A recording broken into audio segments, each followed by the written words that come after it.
کہ جو شخص سمندر کے ساحل پر کھڑا ہے وہ سمندر کی پہنائی کو اس کے کتنا نہیں جانے گا جو سمندر میں اندر تیرتا ہے اور ڈبکیاں لگاتا ہے۔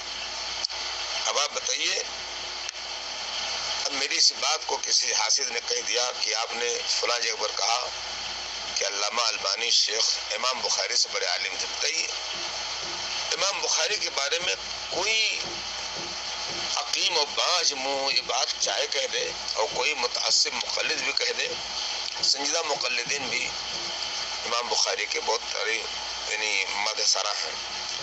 انور شاہ کشمیری نے فیض الباری کے مقدمے میں لکھا ہے کہ وہ مجدد مطلق تھے، مجتہد مطلق تھے، وہ خود جو ہے صاحب مذہب تھے، وہ کسی کے مذہب کے تابع فرمان نہیں تھے۔ اور حافظ ابن حجر نے تو جو ان کی تعریف میں صرف 2 کلمہ لکھا ہے، اس پر سب کے سب کلمات قربان۔ کہتے ہیں تقریب التہذیب میں ہوا جبل الحفظ و امام الدنیا فی فقہ الحدیث، یہ کلمہ انہوں نے نہ احمد بن حنبل کو کہا، نہ شافعی کو کہا، نہ ابو حنیفہ کو کہا، نہ مالک کو کہا، کسی کو نہیں کہا۔ وہ جبل الحفظ و امام الدنیا فی فقہ الحدیث۔ اب میں کہتا ہوں کہ ڈاکٹر ضیاء الرحمن صاحب نے جو وضاحتی بیان فرمایا ہے وہ بہت ہی بصیرت افروز ہے مجھ جیسے کم تر لوگوں کے لیے، لیکن یہ بات اپنی جگہ پر ہے کہ اتنی بڑی شخصیت جس نے پورے بحر علم حدیث کو گھول دیا اور اسے حرکت میں ڈال دیا، اس کے اندر حرکت لائے اور سارے غیر اہل حدیث کو تو چھوڑیے، مقلدین و دشمنان نے بھی ان سے فائدہ اٹھایا۔ ان کا ذکر الجامع الشامل، الجامع الکامل فی الحدیث صحیح شامل، اتنی اہم کتاب میں ان کا ذکر مقدمے بھی نہ ہونا یہ بہت بڑی بھول ہے، جسے تاریخ کبھی اپنے دامن عفو میں جگہ نہیں دے سکتی۔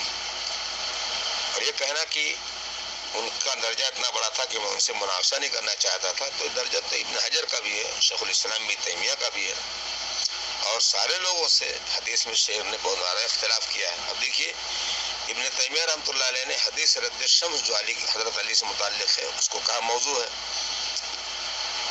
اور ابن حجر نے شیخ الاسلام ابن تیمیہ کا ایسے شیخ ابن تیمیہ کہہ کر کے رد کیا اور کہا کہ نہیں، حدیث صحیح ہے یا حسن ہے۔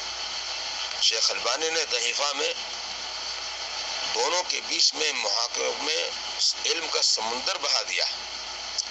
اب ظاہر بات ان جگہوں پر تو شیخ البانی کی بات لینی پڑے گی، یا تو اس حدیث سے اپنی کتاب کو کوئی سا الگ کر دے۔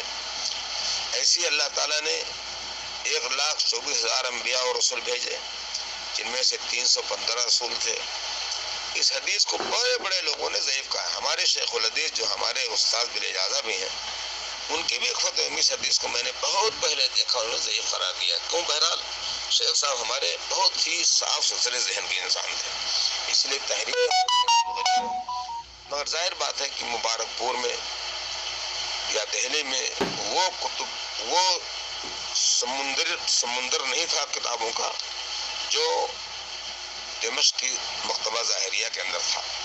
تب شیخ نے وہاں سے استفادہ کیا، اور ہمارے شیخ عالی مقام مولانا عبید اللہ صاحب مبارک پوری کافی ذہین ہونے کے باوجود ان کتابوں سے محروم رہے۔ شیخ البانی نے مجھ سے کہا تھا کہ عبید اللہ رحمانی بہت بڑا علم ہے، علم مجموعی میں شاید مجھ سے بھی وہ آگے ہے، اور بہرحال اس میں شبہ نہیں کہ ایک عجیب و غریب بات ہے کہ منطق کے بھی امام تھے۔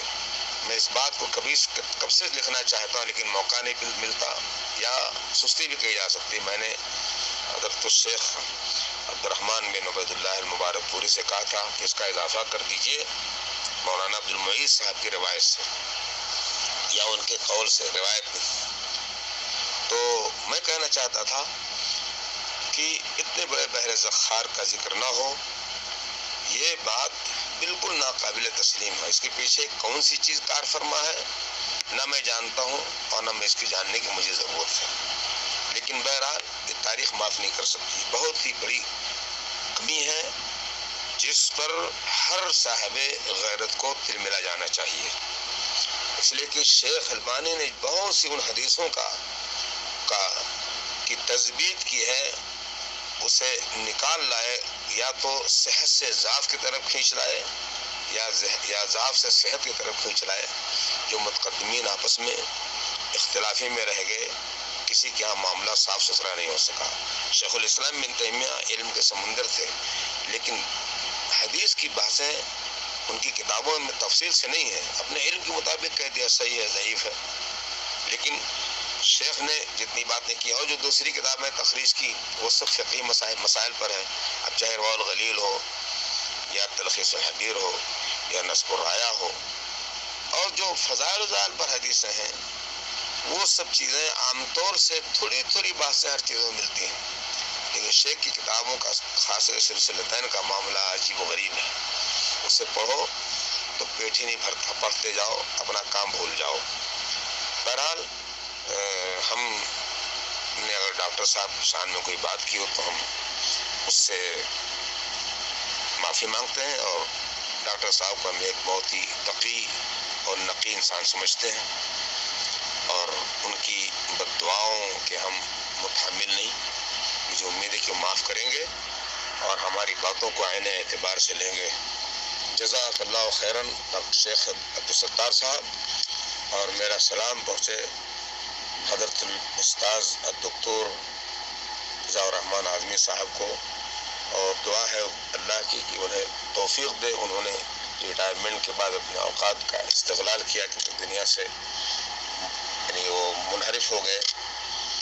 ہم لوگ کا مسئلہ یہ ہے کہ جامعہ کھول دیا اور لوگوں نے بھلائیاں دی ہاتھ میں، اللہ نے بھلائیاں دی تو اس کے ناطے عوام بھی نہیں چھوڑتے، اور ادھر فتویٰ فتاوے کا ہر وقت سلسلہ لگا رہتا ہے۔ مگر چلیے اللہ میاں کو جو منظور ہوتا ہے اس سے وہی کام لے لیتا ہے۔ السلام علیکم ورحمۃ اللہ وبرکاتہ۔